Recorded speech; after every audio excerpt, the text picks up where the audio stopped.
All right, guys, we're gonna make flowers inspired by Georgia O'Keeffe's. They're gonna be up really close, so you're gonna have to kind of follow me along and trust me in the beginning here. We're gonna start with a circle in the middle of our paper. Then from that circle, I'm gonna make a wavy line that goes almost to the edge of my paper. Each of these wavy lines is gonna be where the petals separate on a flower. I'm gonna go over here and make another. Almost to the edge, almost to the edge. For me, 5 or 6 equally spaced seems like a pretty good number. If you want thinner petals, you might make them a little closer together. Right now it looks kind of like a sun that's radiating heat.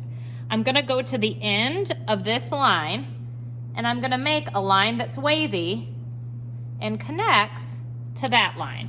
And you can see it's starting to look like a big flower up really close. Now I'm gonna go to that line again and I'm making another wavy line. This time it connects pretty seamlessly right to there. Back up, connecting right there.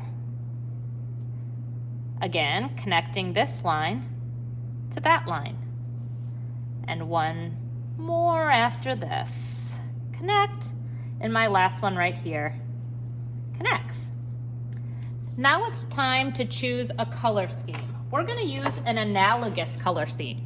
That just means that it's next door neighbors on the color wheel. So this is the color wheel. Next door neighbors examples are red and orange. You could choose to use red and orange. Orange and yellow are neighbors. You could choose orange and yellow. Yellow and green are neighbors. You could choose yellow or green. Green and blue are neighbors. You could choose to use green and blue. Blue and purple are neighbors. You could choose to use blue and purple. Or purple and red, you would use purple and red. So you just pick a pairing that live next door on the color wheel. If you're not sure if they're neighbors, just ask me. So I think I'm gonna do red and orange. They're next door neighbors and I like those colors for this painting. I'm gonna start with my paintbrush and I'm going to paint around my flower with the red. There's no particular order that I'm doing this in. I could have done it around the edges with orange. That would have been fine. Now while it's still wet, I'm rinsing my brush, wiping it on the sponge. I'm getting some orange and I'm gonna trace inside. And you can see I'm overlapping a little bit and the color kind of mixed together. And then I'm just gonna pull it in to the center. And then I'm gonna complete those same steps for the rest of my petals. Rinse, sponge, and again, I'm starting with red. Once you choose a color to start with, you are gonna stick with that color though. So I'm tracing around. Since this petal is a little bit bigger, I think I'm gonna make my red area a little bigger by tracing it twice. So that's just a thicker line. Okay, now I'm rinsing my brush, sponge, getting my orange, and I'm tracing next to the red. And now I'm just kind of pulling that in. I can mix it a little with my paintbrush so it turns into more of a fade than 2 separate color areas. So I'm gonna show you one more and then I'll do it at a faster pace. Depending on the size of my petal is gonna be the size of that initial outline I do. This is a big petal. So I'm gonna outline that a couple times with the red. So red, then I'm gonna do it again. Red. So you can see that's just a big fat outline to match the size of that petal. Now that I have a nice thick red outline, I'm rinsing my brush and I'm going to get some orange. I'm tracing it around with the orange and I am overlapping a little bit. You can see that. I like how the red and orange look mixed together. Since they're analogous colors, they do mix well. So I have that little white area in the middle and I'm just gonna use the leftovers on my brush to put it in there.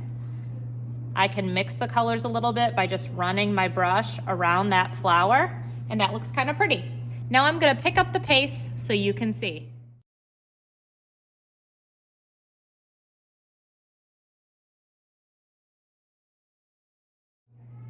Now I'm ready for the middle of my flower, and I can choose whatever color I want. It doesn't need to be analogous. It can be a color that I think will complement. So I think this orange will pop in the middle. Now I'm gonna let this flower dry, and then next time I see you, we will assemble it with leaves. All right, friends, now that we have our flowers painted, we're gonna move on to the leaves. For the leaves, we're gonna start by making an organic shape.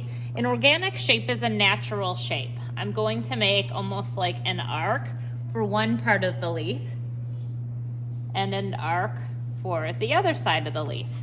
If I want to, I can add lines for the veins. They generally aim towards the top of the leaf. That's where the nutrients move out through the leaf. Now I'm gonna repeat, it's okay if my leaf looks a little bit different. Arc, arc, line down the middle, vein, vein, vein, vein. All right, now I'm ready for paint. I'm going to use different values of green. Value is how light or dark a color is. I'm going to start with a darker green, and I'm just filling in my leaf. The lighter green is called a tint. A tint is just a color plus white. So that color in the paint set is a color I just make by mixing green and white. You can make your leaf symmetrical and use the same tints on both sides in the same places. So I have one leaf done, now one more, filling with green, and then I'm going to assemble my flower on another piece of paper. I'm using this bright green here. This bright green is actually made using more of a turquoise green. I like to call this Kermit the Frog green. It reminds me of Kermit the Frog. All right, so my leaves look a little bit different, but they're made of different values of green. I can even overlap those different values to get new values or shades of green on my paper. Awesome. All right, guys, now we're going to assemble these beautiful flowers we made. Remember, when we made the flowers themselves, we used an analogous color scheme. That means colors that are next door neighbors on the color wheel. So I'm just cutting around, trying to keep my flower intact as much as possible. All the way. I'm actually going a little more quickly than I want you to go because I'm losing some of my detail as I cut that out. So now I have a flower and my leaves. Cut out one.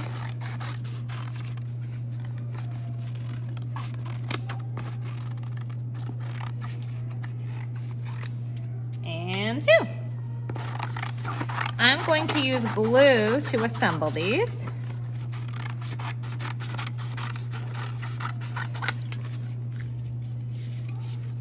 So what I'm gonna do is flip one of my leaves upside down to kind of see where I'll add glue first though. I'm gonna lay it out. Yeah, I like it like that. So now I'm gonna flip one of those leaves upside down and I'm gonna put it right back. You don't put the glue onto the paper that you want it to stick to. You add the glue to the paper that goes on top. This way you can really isolate where you're getting the glue. I'm tracing around the outside of the leaf.